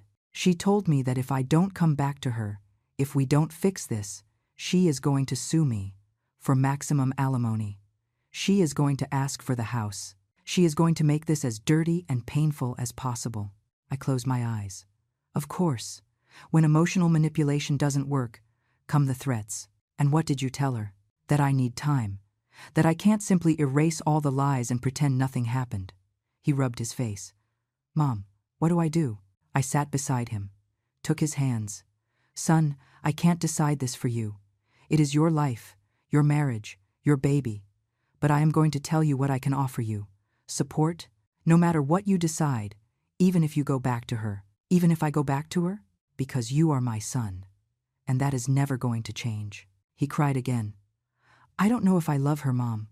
I don't know if I ever really loved her. Or if I just loved the idea of what I thought she was. That is the question you have to answer. The following 2 months were a whirlwind. Tiffany intensified her campaign. Daily calls, messages, photos of the ultrasound. Look at your son, Michael. Are you really going to abandon us? She hired a lawyer, threatened a lawsuit for abandonment of the home, for psychological violence, invented stories about mistreatment. But then, Mr. Henderson did his job. Mr. Michael, he told him one afternoon in my living room. I have investigated the legal situation. Your wife can sue for alimony. Yes, but given that you didn't abandon her, she kicked you out of the house when you discovered her lies, and that there is no proven violence, the judge will be reasonable. And the house? The house is in both names, but you paid the down payment with a loan from your company. I have the documents. In a divorce, it would be divided equitably. Considering the credit card debts she hid, they would probably end up selling and dividing the little that remains. Michael nodded slowly. And the baby? Shared custody, most likely. You have the right to be a father, Mr. Michael. She cannot take that away from you. But then something happened that none of us expected. At the end of February, 2 weeks before the due date, I received a call. An unknown number. Mrs. Margaret? Yes. Who is this? I am Linda Sanchez, Tiffany's mom. My heart sped up. Mrs. Linda, I need to talk to you. In person. Can we meet? We met at a diner near my house. I arrived 15 minutes early. I ordered a coffee I didn't drink. Linda Sanchez arrived punctual, 57 years old. Gray hair pulled back in a ponytail. Simple clothes, but clean. Rough hands from working. Tired but kind eyes. She sat in front of me, ordered a tea. Thank you for coming, she said softly. Tell me, Mrs. Linda, what do you need? She breathed deeply. I need to apologize for my daughter, for everything she did to you. I didn't expect that. I know Tiffany treated you badly, Michael told me. Well, Tiffany told me her version, but I know my daughter. I know when she lies, her eyes filled with tears. I raised her alone after my husband fell into depression. I worked selling whatever I could to give her an education. But at some point, she decided that would never be enough. That she deserved more. That the world owed her something. It isn't your fault, Mrs. Linda. Yes, it is. Because I allowed it.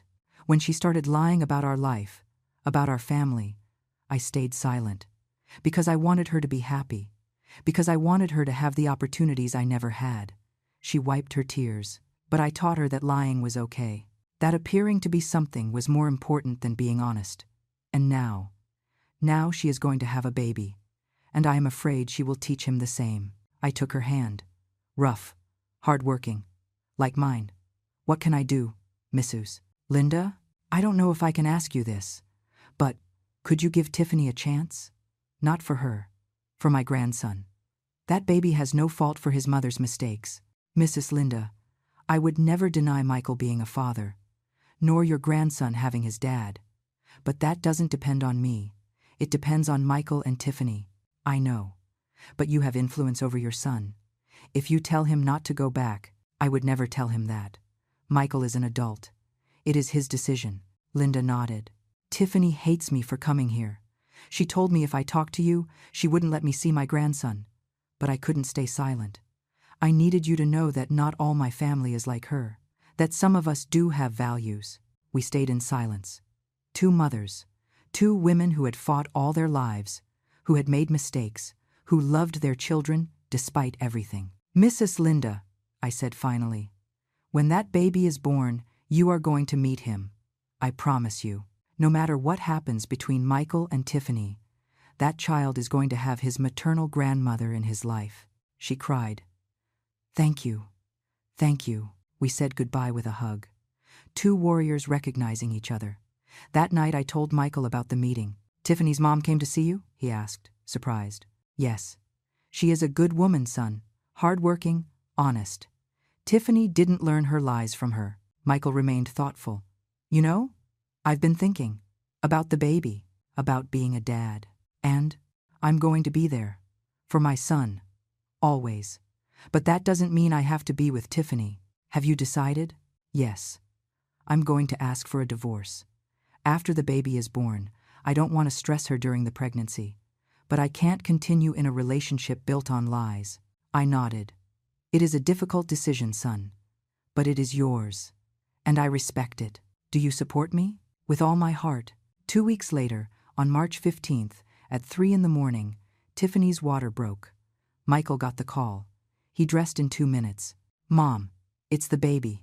Go, son. I'll meet you at the hospital. I arrived at the hospital 2 hours later.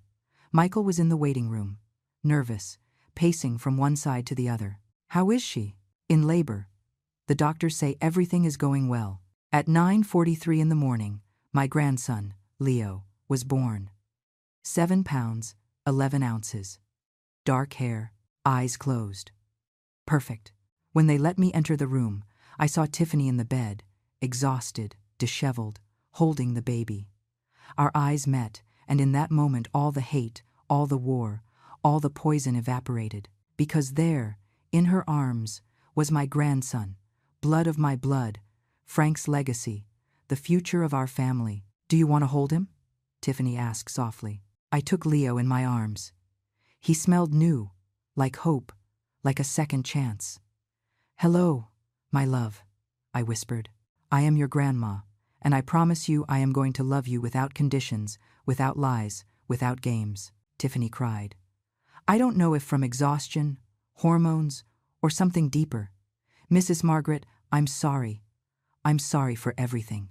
I looked at her. I really looked at her. And I saw a scared girl who had made terrible decisions trying to escape her past. I know, Tiffany. I know. It wasn't forgiveness. Not yet. But it was a start. The 3 months after Leo's birth were the strangest of my life. Like living in 2 simultaneous realities. In one reality, I was the loving grandma. I visited Leo 3 times a week. I brought him clothes, I knitted myself. I held him while Tiffany showered or rested. I sang him the same lullabies I had sung to Michael. In the other reality, I was the mother-in-law who had destroyed a marriage. Tiffany treated me with cold politeness. Michael slept in the guest room of his own house. The conversations about divorce were postponed until Tiffany recovered from the birth. But we all knew it was a matter of time. In June, 3 months after Leo was born, Michael finally did it. He came to my house on a Saturday afternoon. He sat in the armchair where he had spent so many afternoons of his childhood. Mom, today I talked to Tiffany. Officially. I asked her for a divorce. My heart tightened. How did she take it? Better than I expected, I think. I think she was expecting it too. Living together without being together these months has been unbearable for both of us. And Leo? Shared custody. She stays in the house during the week. I have him on weekends. When he is older, we will adjust. He breathed deeply. And Mom? There is something else. Tell me. Tiffany wants to sell the house. She says she can't pay the mortgage alone. That with the credit card debts, she is drowning. There it was. The inevitable consequence of years of living beyond her means. And what do you want to do? Honestly, selling would be best. Divide what is left. Start over. He looked at me with those eyes that still melted my heart. But Mom, I don't know if I can. The value of the house dropped. With what we owe on the mortgage, plus the credit card debts that are in my name too, we are going to come out owing. How much? He took out some papers. He had studied them. He had numbers written down in his small, neat handwriting. The house is worth $400,000. We owe $320 on the mortgage. The cards add up to $35,000. Tiffany kept spending after Christmas. He made mental calculations. If we sell, after paying everything, closing costs, we are left with maybe $10,000 to divide, $5,000 each. And with that, I have to start from zero. Yes. Rent an apartment for me, and for when Leo visits me. Buy furniture, clothes, everything. He laughed bitterly. At 32 years old, starting over like when I was 20, I observed him. My son, my warrior, defeated, but not broken. And I made a decision. Michael, there is something I need to tell you. What, Mom? I got up, went to my room, took a manila envelope out of my safe that I had prepared 2 weeks before, returned to the living room, handed it to him. Open it. He did. Inside were documents. He read them. His eyes widened. Mom, this is the deed to a condo. That is correct. Downtown, 2 bedrooms, 2 baths, worth $250,000. I bought it 6 years ago as an investment. And why are you showing me this? Because it is yours. Silence. What? I am giving it to you, son, so you have a place to live. So Leo has a home when he is with you, so you can start over. Mom, no. I can't accept this. It is too much. It isn't too much. It is fair. It is what I should have done years ago. Support you without making you dependent. Give you tools without taking away your hunger to grow. Michael looked at the document with tears in his eyes. But there are conditions, I continued. Conditions? Yes. First condition, the condo is yours, but if you ever sell it, 50% of the profit goes to an education fund for Leo. Blocked until he turns 18. He nodded. Agreed. Second condition, you pay me symbolic rent, $500 a month. Not because I need the money, but because I want you to value what you have. Never forget that things have a cost. Understood. Third condition, Tiffany never, ever has access to that condo. It is your space, Leo's and yours, a place to rebuild your life without the lies of the past. That is my favorite condition, he said with a sad smile. I hugged him. I love you, son. And I'm sorry I didn't tell you the truth sooner. I'm sorry my silence created the space for Tiffany to manipulate you. No, Mom. You are not to blame. I was the fool who believed the lies because I wanted to believe them. We stayed like that, hugging, healing, but I wasn't finished yet. There is something else, I said, pulling away. More? I took out another envelope, this one thinner. This is for Tiffany. Michael frowned. For Tiffany? Open it. He did. Inside was a cashier's check for $30,000. Mom, what is this? It is a gift. For Tiffany. To pay her credit card debts. What? Mom, after everything she did to you, listen to me, son. Listen to me well. I took his hands. Tiffany is the mother of my grandson. I don't have to love her. I don't have to be her friend, but I also cannot allow my grandson to grow up in poverty because his mother is drowning in debt. I am not doing it for her. I am doing it for Leo. And I am doing it for you. Because as long as Tiffany is financially desperate, she is going to be a desperate mother. And that will affect your son. Michael shook his head, disbelieving. You are too good, Mom. I am not good. I am practical. This is an investment. In my grandson's mental health. I paused. But it also has conditions. Which ones? Tiffany has to use it only to pay debts. Mr. Henderson will verify that every dollar goes to the banks. If she buys clothes, shoes, anything that isn't paying debt, the deal is canceled and I recover the money. And the second condition? Tiffany accepts going to psychological therapy for a minimum of 1 year, paid for by me. So she works on her problems, her lies, her relationship with money. And if she refuses, then she keeps her debts. Simple. Michael looked at me with admiration. When did you think of all this? I've been thinking about it for 3 months, since Leo was born, since I understood that this was no longer about Tiffany and me. It was about that baby. The next day, Michael presented my proposal to Tiffany. She called me 2 hours later, crying. Mrs. Margaret, I don't know what to say. Don't say anything. Just accept the conditions and work on being a better person. For Leo, why are you doing this? After everything I did to you, because I am a mother before I am a victim. And that baby deserves the best, including a mom who is okay. Tiffany went to therapy. Religiously, every week. At first, resisting. Then, opening up.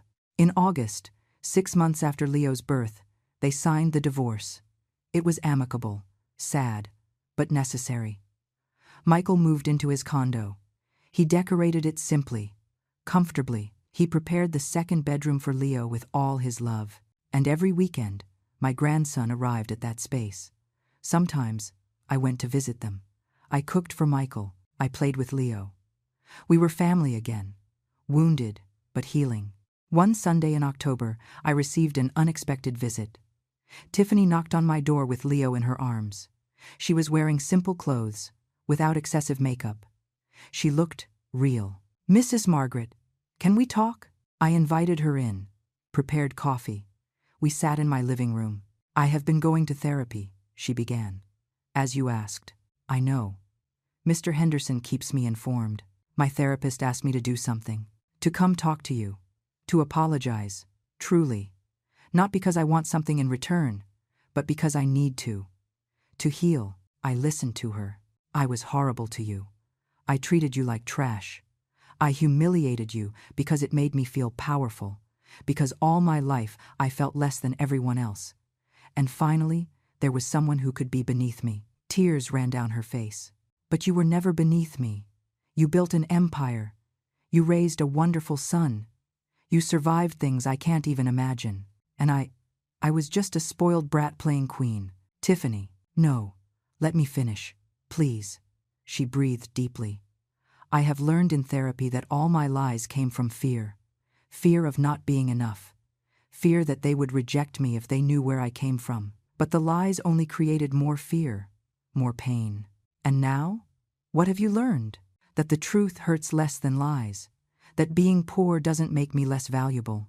That my mom, who sells necklaces at the flea market, is more dignified than any businessman I met."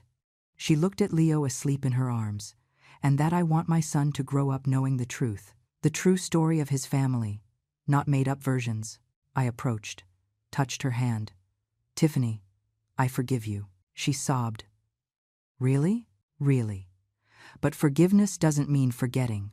It means letting go of the poison. It means your mistake no longer has power over me. Thank you. Thank you." She left an hour later, lighter, freer, and I felt free too. The following months were of reconstruction. Michael flourished in his new apartment. He got a promotion at work. He started saving again. Tiffany continued with her therapy. She sold the leased BMW, bought a modest car, stopped pretending to be who she wasn't. And Leo grew surrounded by love, from 2 homes, from truth. A year after the Christmas explosion, I called a family meeting. Michael, Tiffany, Linda, Tiffany's mom, Mr. Henderson, and me.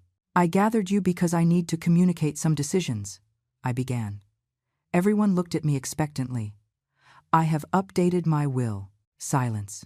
"Michael, you will inherit one of my condos downtown, valued at $1.2 million, and an investment fund of $500,000. Michael blinked. "Mom, wait. I haven't finished." I looked at Leo playing with blocks on the floor. "For Leo, I have created a trust. $2 million, locked until he turns 25. For his education, his future, his dreams."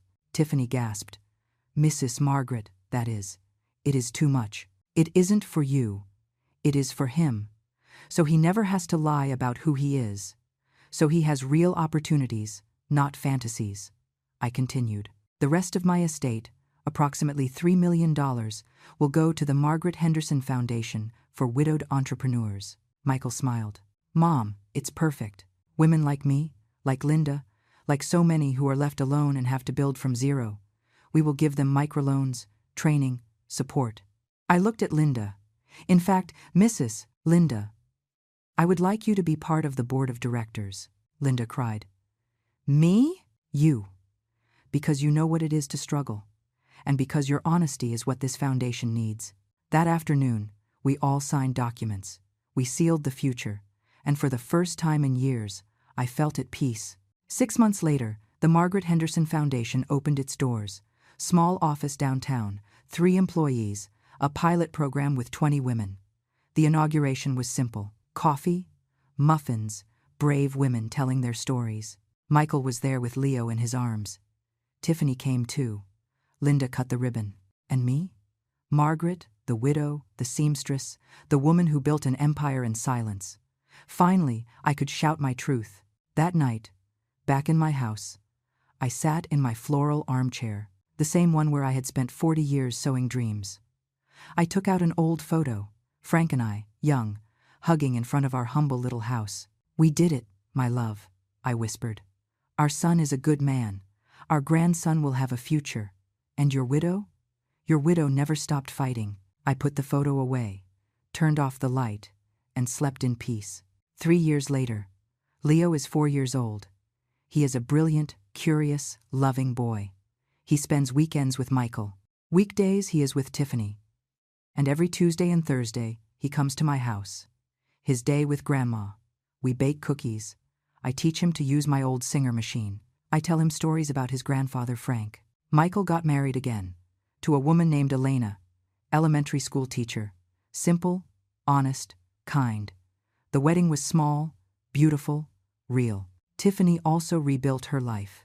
She has a boyfriend, a mechanic from the South Side who met her selling at the flea market with her mom. He loves her for who she is, not for who she pretends to be. The foundation has helped 200 women in 3 years. Some have opened businesses, others have paid debts. All have recovered dignity. And I am 71 years old. I keep sewing, not for money anymore, for love. Every stitch is a prayer, every garment is a legacy. Yesterday, Leo asked me, "Grandma, why do you work so much if you are already rich?" I knelt in front of him, touched his perfect little face. "My love, I don't work for money. I work because every stitch reminds me of who I am, where I come from, and where I am going." "And where are you going, Grandma?" I smiled. "Toward a future where you, my beautiful boy, know that true value is not in what you possess. It is in what you build, in how you treat others, in the dignity you never let them take away." He hugged me. "I love you, Grandma, and I love you, my heaven, and I love you." If this story touched your heart, leave me a comment telling me where you are following us from. What lesson do you take away? Have you ever had to defend your dignity in front of your own family? Share your experience.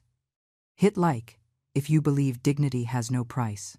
And subscribe to keep hearing stories of women who rise, who fight, who never give up. Because in the end, true wealth is not what you keep in the bank. It is what you never allow them to take away. Your name, your truth, your dignity. May this story remind you that it is never too late to recover your voice, to set boundaries, to say enough. Until the next story, take care of yourselves, and never, never forget your worth. The end.